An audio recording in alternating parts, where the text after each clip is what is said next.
به نام خدای زیبایی ها، امروز با هم میخوایم مدیتیشن کودک درون رو انجام بدیم. اما قبل از انجامش یک تنفس نادی شدن انجام میدیم تا سطح آمادگیمون رو برای ورود به این مدیتیشن افزایش بدیم. این تنفس باعث کاهش سطح کورتیزول یا هورمون استرس در خون شما میشه، تمرکز رو بالا میبره، تعادل رو در بین دو نیمکره مغز شما ایجاد میکنه و تکرار این چرخه تنفسی میتونه باعث افزایش ظرفیت ریه ها و پاکسازی سینوس هاتون بشه و همینطور تقویت سیستم ایمنی بدن رو برای شما به ارمغان بیاره. خب برای انجام این مدیتیشن لطفاً در یک مکان آرام و ساکت به حالت چهارزانو بشینید. ستون فقراتتون صاف باشه. قسمت‌های مختلف بدنتون رو نگاه کنید. از بدنتون در این لحظه آگاه بشید. تنش، درد یا بیماری اگر در هر قسمتی وجود داره یا گرفتگی، حتما اون رو با یک دم و بازدم آرام کنید.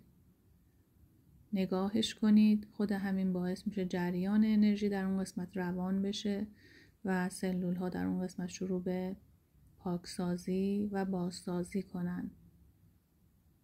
ازش تشکر کنید و حالا احساس میکنید که جسمتون که آرام شد، ذهنتون هم داره آرام میشه. یک دم بگیرید. با انگشت شست دست راستتون سوراخ بینی سمت راستتون رو ببندید.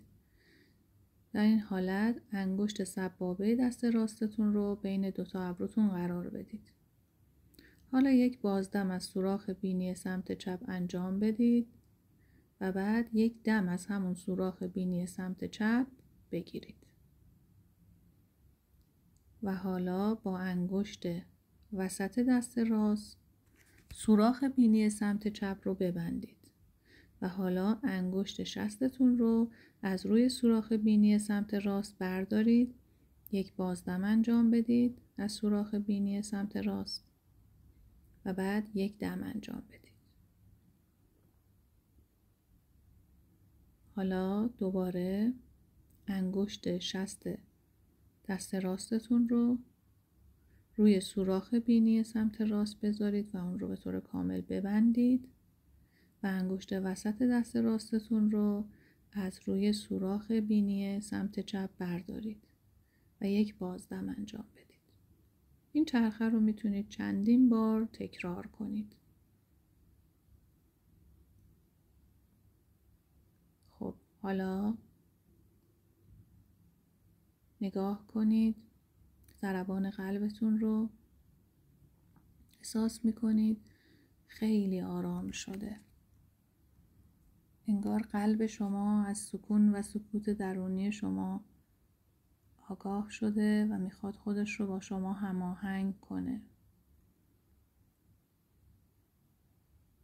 حالا تصور کنید تو کنار دریا قدم میزنید. از قدمهای خودتون آگاه بشید. شنهای ساحل رو زیر پاهای خودتون بدون کفش احساس کنید. شنهایی که گرمای خورشید رو دارن.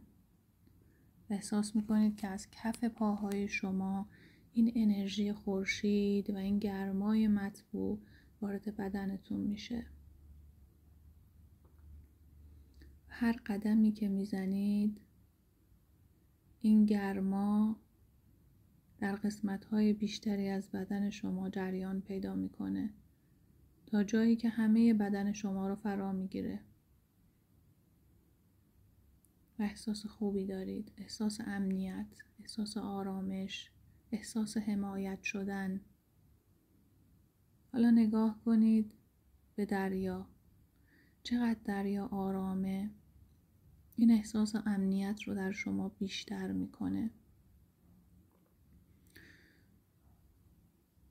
میتونید حتی دم بگیرید و رنگ آبی دریا رو وارد وجودتون کنید. و این احساس آرامش رو در شما چند برابر میکنه. همینطور که قدم میزنید جلوتر میرید.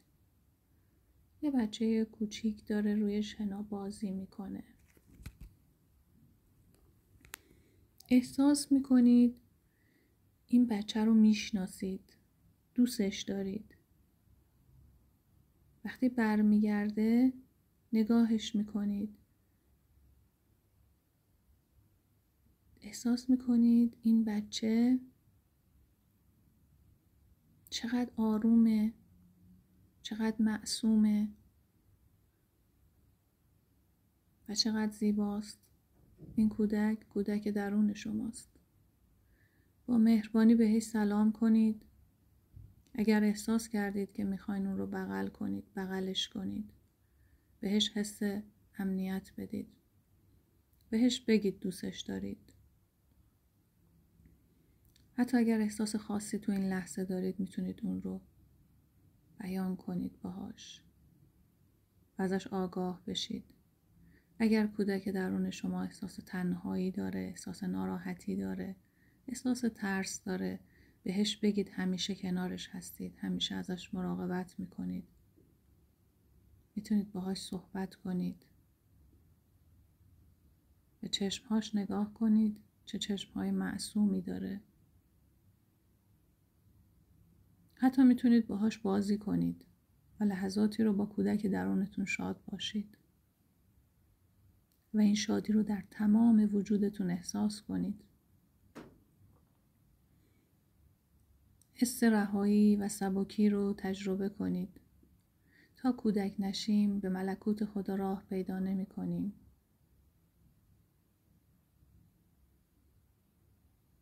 تو این لحظه میتونید همه تنش‌ها، همه استرس‌های خودتون رو رها کنید. اجازه بدید که بدنتون و ذهنتون آرام بشه.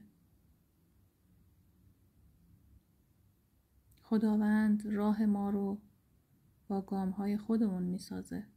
پس تصمیم بگیریم خودمون رو ببخشیم، گذشتمون رو رها کنیم و از میان راه‌هایی که داره به ما نشون میده بهترین راه رو انتخاب کنیم. خودمون رو دوست داشته باشیم، برای خودمون ارزش قائل بشیم و بخوایم که بهترین خودمون باشیم. نگاه کنید این کودک درون شما رو، چقدر از بعضی از قضاوت‌ها رنج کشیده، از ترس‌هایی که شما داشتید، از احساس ناامنی‌ها، از غر زدن‌ها. ولی میتونید همه رو تو این لحظه رها کنید و به خودتون بگید من بهترین خودم هستم و از امروز تلاش میکنم هر روزم با دیروز متفاوت باشه و حس خوب به خودم بدم. منتظر نتایج عالی باشم و دنیای پر از ترس رو رها کنم و هر چقدر این کار رو بکنم به خدا نزدیکتر میشم. خدا در شادی های ماست. خدا در آرامشه. پس هر بار که این پرده های حجاب رو کنار میزنین، قدم به درون نور میذارید. دنیا برای شما شکل دیگه ای میشه. احساس میکنید چقدر این دنیا زیباست. چون شما دارید دنیا رو از زاویه نور نگاه میکنید.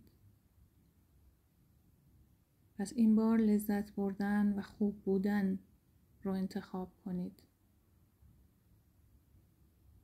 و به خداوند اعتماد کنید. خودتون رو دوست داشته باشید.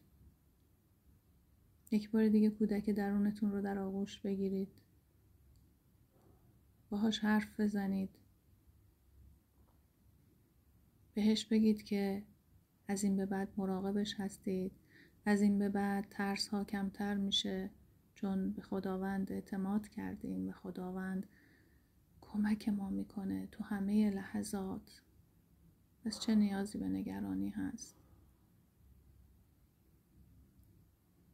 همیشه طرح‌هایی که خداوند برای ما میزنه بهترین طرح هاست. پس کنترل کردن و قضاوت کردن رو رها کنیم. اجازه بدیم کودک درونمون شاد باشه، بازی کنه، آرام بگیره، از لحظات زندگی لذت ببره. یه کاری نکنیم که اون یه گوشه‌ای بره بشینه و دائم ترس داشته باشه و تنها باشه و احساس کنه هیچ حمایتی نداره. این ما هستیم که باید از کودک درونمون مراقبت کنیم.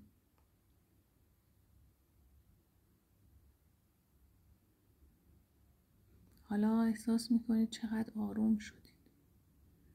انگار یه بار عظیمی رو رها کردید. میتونید هر بار که دلتون خواست این مراقبه رو انجام بدید. کودک درونتون رو ببینید، بغلش کنید، اجازه ندید تنها بمونه. باهاش بازی کنید. و حالا ازش خداحافظی کنید و مسیر رو که کنار ساحل رفته بودید برگردید. با یک دم عمیق شکمی از وجود خودتون آگاه بشید. یک بازدم انجام بدید.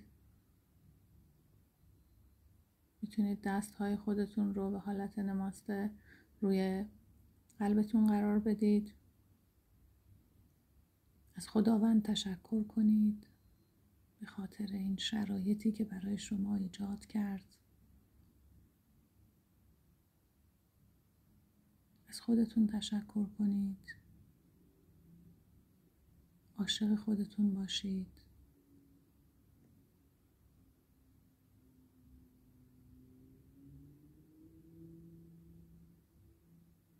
و حالا دو دستتون رو به هم مالش بدید و بر روی چشمان بستتون بذارید تا انرژی از طریق غده صنوبری وارد بدنتون بشه و سراسر وجودتون رو خودتون با انرژی بدنتون شارژ کنید. اگر قسمتی درد هست میتونید، چون فرکانس و ارتعاش شما در حال حاضر خیلی عالیه، میتونید روی اون قرار بدید، روی اون قسمت قرار بدید تا آرامش رو دریافت کنه.